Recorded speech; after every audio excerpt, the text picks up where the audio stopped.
আজকে শুটকি রান্না করব। হাতের পুঁটি শুটকি নিজে রোদে দিয়ে শুকিয়ে রেখেছি। শুটকি লতা সবগুলোই ধুয়ে পরিষ্কার করে রেডি করে নিয়েছি। যে যেখান থেকে দেখছেন আমার ভিডিও, দেশ প্রবাসে যে যেখান থেকে বসে দেখছেন সবাইকে অসংখ্য ধন্যবাদ। আসসালামু আলাইকুম।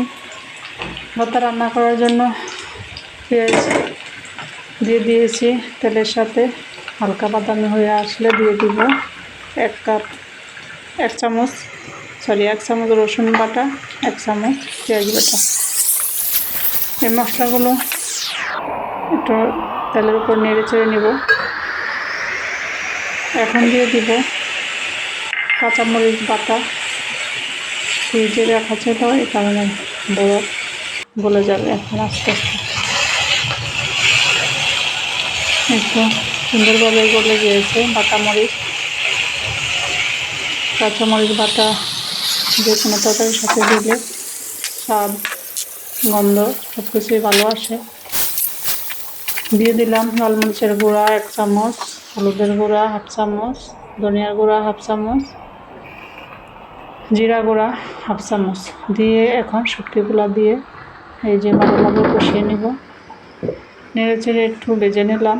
এখন দিয়ে দিব 1 কাপ পানি।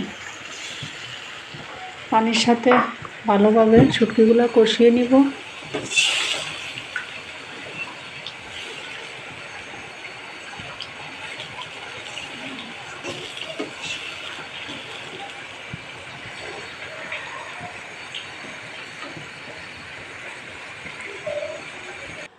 ঈদের সময় গরুর গোশ খেতে খেতে ভাবলাম একটু লতা রান্না করি, শুটকি দিয়ে খেতে ভালো লাগবে। এখন দিয়ে দিলাম কাঁঠালের বিচি 1 কাপ, চিকন করে কাটা, ধুয়ে আগে থেকেই পরিষ্কার করে নিয়েছি।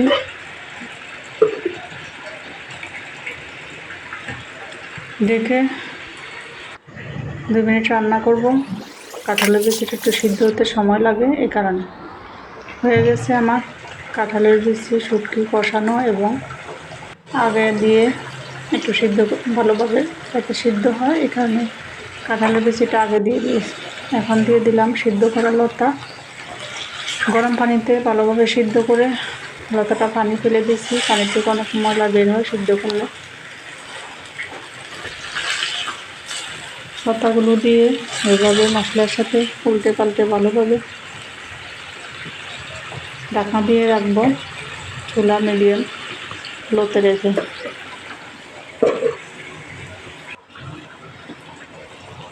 কিছুক্ষণ পর নেড়ে দিতে হবে, না করার নিচে লেগে যাবে। যে কোনো জিনিসই পোড়া গেলে বা লেগে গেলে সেটার স্বাদ কিছুটা হলেও কমে যায়।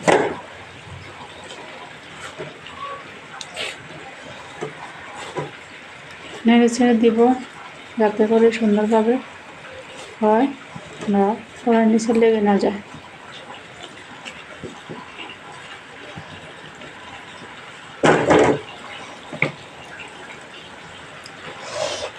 এখন আবারও আমি ঢাকনা দিয়ে রাখবো কিছুক্ষণের জন্য। আমার আর লতাতে পানি দিতে হয় না।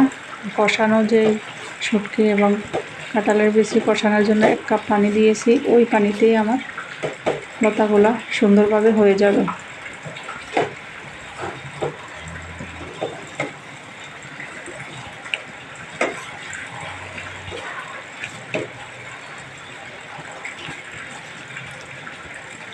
একদমই এরকম মাখাই রাখবো। এখন আমি প্রায় হয়ে গেছে আমার লতাগুলা রান্না। এখন আমি একটু ধনিয়া পাতা ছিটিয়ে দিব উপর দিয়ে।